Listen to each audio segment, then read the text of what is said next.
Hello, നമുക്കത് കോക്ടെയിലിന് എങ്ങനെയാണ് സിമ്പിളായിട്ട് നമുക്ക് ഹാൻഡ് ഫീഡിങ് കൊടുക്കാൻ നോക്കാം.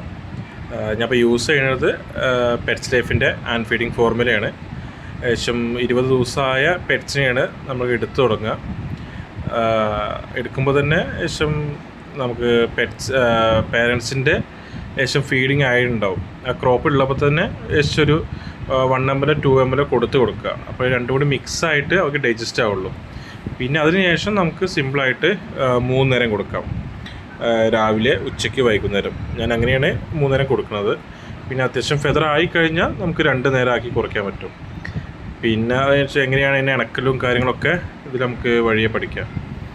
ഏകദേശം ഇതിൻ്റെ തന്നെ ക്രോപ്പ് ലെവലിലാണ് നോക്കുന്നത്. അതായത് സിറിഞ്ചിലിന് 10 ml സിറിഞ്ചിൽ ജസ്റ്റ് ഒരു 10 ml വെച്ചിട്ടാണ് ഓരോന്നും കൊടുത്തുകൊണ്ടിരിക്കുന്നത്. അപ്പോൾ അതിന് ശേഷം അവർക്ക് മതിയാവും. പിന്നെ രാവിലെ കൊടുത്തിട്ടുണ്ടെങ്കിൽ പിന്നെ ഉച്ചയ്ക്ക്, വൈകുന്നേരം. അപ്പോൾ ആ രീതിയിൽ അവർക്ക് പെട്ടെന്ന് ഡൈജസ്റ്റ് ആവുകയും ചെയ്യും.